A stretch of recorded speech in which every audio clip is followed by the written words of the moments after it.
Today we've arrived at the French Revolution. France is about the size of Rajasthan. It's a country that's given us L'Oreal, Bugatti, Renault and Christian Dior.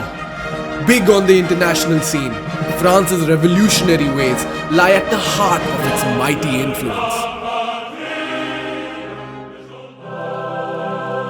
Welcome to EdSing, education through entertainment.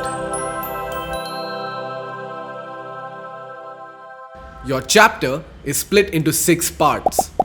French society during the late 18th century, outbreak of the revolution, France as a republic, women during the revolution, abolition of slavery, revolution and everyday life. Simply look at it as before, during and after the revolution. Reserve your concentration for the section that's tallest in the chart you see before you. It contains a higher concentration of dates, names, and important facts. Page 3. The chapter begins with the introduction of the French Revolution. The picture depicts the storming of the Bastille.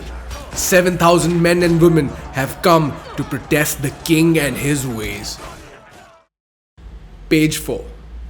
Crowned in 1774, King Louis and Queen Antoinette have little clue to what's coming up.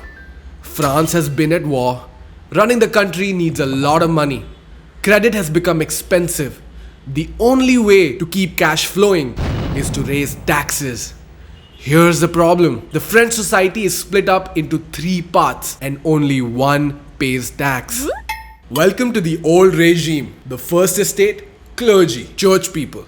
Nobility, the second estate, royal people. And the third estate, everybody else. In other words, taxpayers only. 90% of the population was built up by the peasants. 60% land belonged to the rich. Birth privileges were restricted to the first and second estate. This meant no taxes.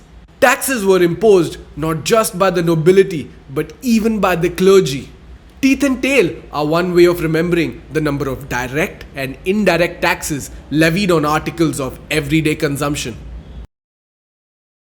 Page 5. The ingredients required to create a revolution. First, increase the population from 23 million to 28 million. This will shoot up the demand for food. Mix hail and drought to reduce supply. Keep the wages fixed. Unable to keep pace with the rising cost of food, expect a steady increase of mob frustration. Have the rich exploit this opportunity by hoarding grain and manipulating food prices. Wealth inequality will divide the rich and the poor. Call this subsistence crisis and repeat until revolution. Page 6. Led by Jean and Jacques, the middle class had started to join the protest. These were educated people, high-ranking officers, lawyers, tutors and philosophers, along with businessmen whose income generated on manufacturing, trading, silk and cotton. They demanded the abolition of birth privileges. Page 7.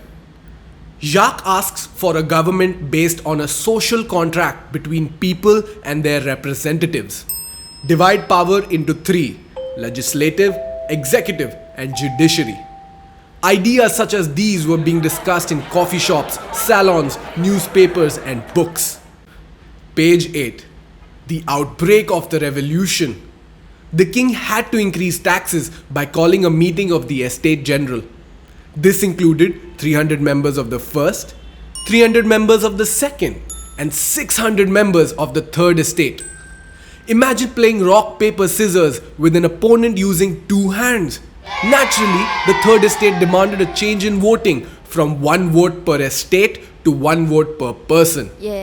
The king rejected this appeal, which caused the third estate to boycott in protest.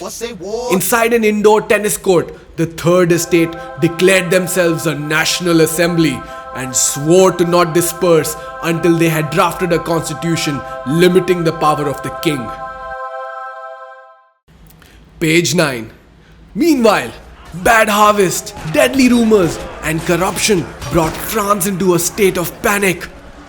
Angry mobs stormed the Bastille, looted hoarded grains, and burned down documents of tax dues. Finally, the king recognized the National Assembly and surrendered his powers. Soon enough, feudal systems, taxes, privileges, along with land owned by the church was confiscated. France was now 2 billion richer.